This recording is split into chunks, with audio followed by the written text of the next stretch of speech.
Hello.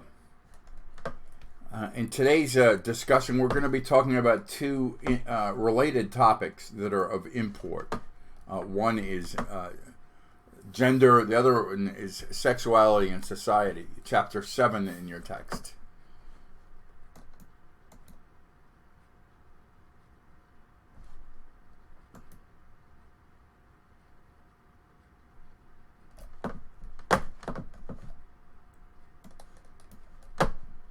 So, we move this over here. I don't know if I'm showing up. It doesn't really matter. This would be chapter 7, actually, in your text, not chapter 6. So please ignore that. Okay. So in this topic, we're going to look at the sexual revolution, the kind of counter-revolution, and of course that's become really salient with Roe versus Wade.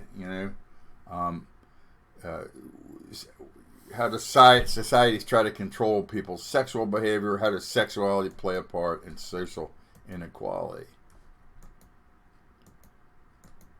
So basically, a couple of contexts that we need to talk about when we talk about sexuality.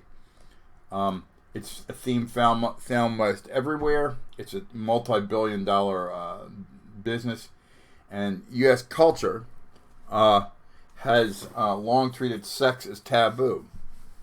Now, sex is both biological and a cultural issue. What do we mean by that? Well, if we look at the biological aspect of sex, it's quite straightforwardly the biological distinction between females and males. It's from a biological viewpoint. It's the way humans reproduce, and the sex of an embryo guides its development. There are different ways in which sexuality is biological sex is determined. We have there's a genetic component, XX versus XY. There's the hormonal component. Males typically have testosterone in a surplus, whereas women females have estrogen and progesterone. All humans, including males and females of humans, have both. However, the emphasis, again, from biological standpoint, is males have testosterone, females have estrogen and progesterone, and then again, finally, there's the morphological difference, or the body difference. We have primary and secondary sex characteristics. Primary sex characteristics: the genitals used for reproduction. Humans reach sexual maturity at puberty. Secondary sex characteristics are bodily development apart from the genitals that distinguish biologically mature females and males. So sex is not the same as gender. Gender is an element of culture and refers to personal traits and social traits, indeed, and patterns of behavior a culture attaches to being male or female. A lot of attention has been paid recently to people who are intersexed, people who have both female and male characteristics. Our culture tends to, although we have become more nuanced in our thinking, pretty much demands that sex be clear-cut. So what does this mean? Well, basically, look at when a baby is born. The first question usually asked is it a boy or a girl? Okay. Now, transsexuals are people who feel they are one sex, even though biologically they've been born the other. disregarding conventional ideas about how females and males should look and behave are transgendered folks. And we typically talk about people now, in terms of being transgender. Ultimately, it can lead to sexual reassignment, although not necessarily. Sex is a cultural issue, though, even though it has a biological foundation. Biology does not dictate specific ways of being sexual. Every sexual practice shows variation from one society to the other. Displaying affection varies among societies. Modesty is culturally variable. And finally, some societies restrict sexuality. Okay, hold on. Okay. So, what does that bring us to? One of the kind of anthropological ways that we talk about in terms of this is the incest taboo. Of course, we forbid sexual relations or marriage between certain relatives, and it's found in every society in the world. Some form of the incest taboo exists everywhere. The biology of it dictates that reproduction between close relatives of any species increases the odds of producing offspring with mental and physical problems.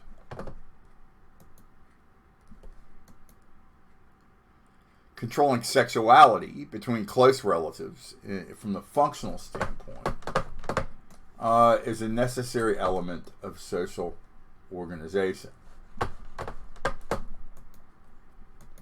The incest taboo limits sexual competition in families. And because family ties define people's rights and obligations toward one another, reproduction between close relatives would confuse kinship. By requiring people to marry outside their immediate families, the incest taboo integrates the larger society. Here's a map of first cousin laws across the United States. They vary. In Montana, for example, marriage between first cousins is against the law, whereas in Indiana, if you're over 70, you can marry. But we see in some places it's allowed. It's allowed with restrictions in these states, and it's not allowed in these other states. So there's a high degree of variability. Even in the 50 United States.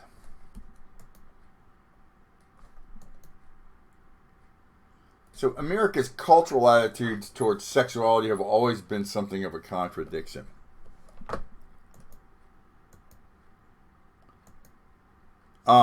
Efforts to regulate sexuality continue, currently now with the reversal of Roe v. Wade. And this happened, even as this course was coming to bear, we have to keep in mind that one part of sexuality is woman's control of their reproductive capacity. In the one respect, if we look at this historically, the U.S. culture is individualistic. On the other hand, U.S. sexuality is a topic that's both restrictive and permissive. On the one hand, people view sex as a sign of personal morality. On the other hand, sex is a part of the mass media, and it's considered there's a war, a culture war between different perspectives on the topic.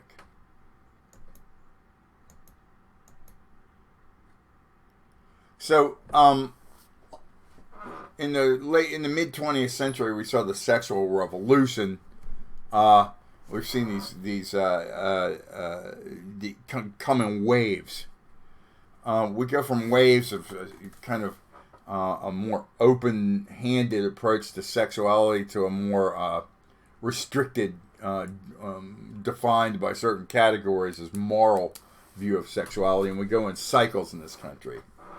So, again, the 1920s, there was a sort of relaxation of sex attitudes towards sex. I should know, however, that in the 1920s, Margaret Sanger, who was a pioneer in women's right to have control over their birth control aspects, was jailed for even talking about it.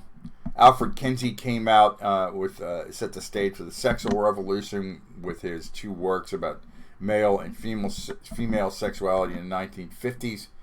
And in 1962, the invention of the birth control pill. There was an uproar, in certain quarters that resulted from scientists studying sex, and people were uneasy talking about sex even in privacy.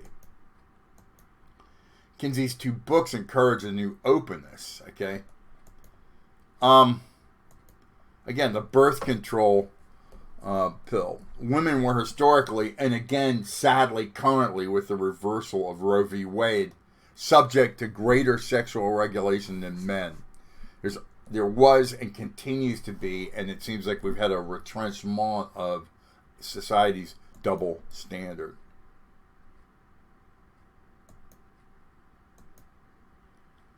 But the sexual revolution increased sexual activity overall. It changed women's behavior more than men's. Why? Women were able to then, for the first time in human history, have control over their reproductive capacity. But then we have a sexual counter-revolution, which seems to have come to bear, fruit with the triumph of, the reversal of Roe v. Wade, by this counter-revolution, this kind of sexual counter-revolution. Okay.